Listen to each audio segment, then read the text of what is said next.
BKWC आव जाबे बेलेग गैया BKWC आ दा फाइनाल मोनसे डिसिसनाव फैबाय जे दा थाबैनो माने नटिफिकेशन जाजोबनानै इलेक्शन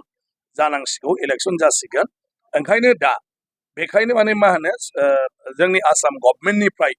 सनितपुर जिल्लायाव BTC आव हाबनानै बाखि थानाय गामिया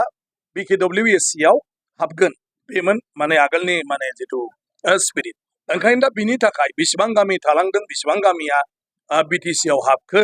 दा बिनि थाखाय गासिबो माबाखौ भेरिफिकेशनखौ दा खालामदों आरो बे भेरिफिकेशना थांगोन आरो दा गभर्नमेन्टनिफ्राय मोनसे साजेसन होदों जे जायफ्रा थाबाय बेखौ बर' कसारियाव दा इलेक्शननि सिगाङावनो हाबखायोबा मोजां आरो उनाव नङाबा बियो जेब्लाबो दिन्दां जानानै थाबाय थागोन बेखौ लानानै सनितपुरनि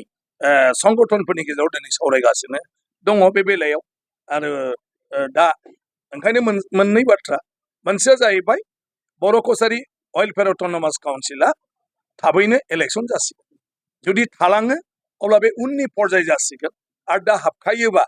बेयो दा जासिगोन जायफ्रा हाबनांगौ दं आरो नङाब्ला BTCनि गामि हाबनायनि सायाव जुदि सोनारबाय थायोबा BTC आव दिनै गहपुरनि माखासे गामि बिश्वनाथनि माखासे गामि हाबबाय आरो ढेकियाजुलियावबो माखासे हाबबाय अदेबानि दाबो जेबो फाइनाल जायाखै बे जेसेबां दिन फाइनाल जाया दा 5 बोसोर अलरेडि थांबाय बिनि उनावबो बे बिदिनो थाबाय थागोन सनितपुर जिल्लाया दा ओंखायनो गभर्नमेन्टआ साजेसन होदों जायफ्रा हाबखाया जायफ्रा डिमान्डआव गैया बे गामिफोरखौ बर' कसारियाव जुदि सोनो हायोबा बे हाबोब्ला बेवहाय दानिफ्रायनो जौगाखांनायनि खामानि मावनो हागोन बे बाथ्राखौ बुंदों बाखि हाबो हाबा लायै लायै सनितपुरनि बर' रायजो राजाफोरनि खोथा जागोन आरोखि खिन्थु बियो जेब्लायसिम सेटेल जाया होमब्लासिम माखासे गामिया ओरैबो जानाय नङा ओरैबो जानाय नङा दा गहपुरा जाय हाबबाय बड'लेण्डनिफ्राय ग्रेन्ट मोनगोन बिश्वनाथाव जाय हाबबाय बड'लेण्डनिफ्राय ग्रेन्ट मोनगोन ढेकियाजुलियाव जाय हाबबाय बड'लेण्ड सरकारनिफ्राय ग्रेन्ट मोनगोन अदेबानि बिनि अनगा थानाया बर' कसारि वेलफेयारनिफ्रायबो मोननाय नङा आरो बड'लेण्डनिफ्रायबो मोननाय नङा ओंखायनो पन्सायतनि थ्रुयै मोनगोन नामा दा बेथ' नर्मेलाथ' जाबाय थागोन पन्सायतआथ' गासिबावबो थागोन जेराव बर' कसारि वेलफेयार अट'नमास काउन्सिल दं बेवहाय गासिबो पन्सायतआबो दङ दाबो दंबाय थायो मिसिं अट'नमास दंबाय थायो बेखौथ' मोनगोन खिन्थु बर' कसारि वेलफेयार अट'नमास काउन्सिलनि डेभेलपमेन्टखौ मोननाय नङा बड'लेण्डनि डेभेलपमेन्टखौ BTCनिखौ मोननाय नङा खिन्थु BTC आव जाय हाबबाय बिसोर BTCनिखौ मोनगोन बर' कसारि काउन्सिलाव जाय हाबबाय बिसोर बिनिखौ मोनगोन आरो बाखि हाबै गामिफ्रा बे बिदिनो थाबाय थानांगोन आरोखि इयुनावबो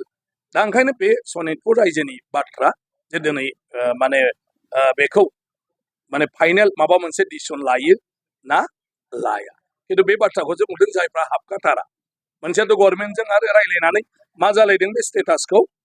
दैदेनगिरिफोर आरो सरकारा मोनसिगौ जे जेखिनि गामिफोर दं बेखौ सेटेल खालामनायाव खै मास लागोन खै बोसोर लागोन दा बे जुदि डेडलाइन दङब्ला बे डेडलाइनजों थाजायो जुदि डेडलाइनानो गैयाब्ला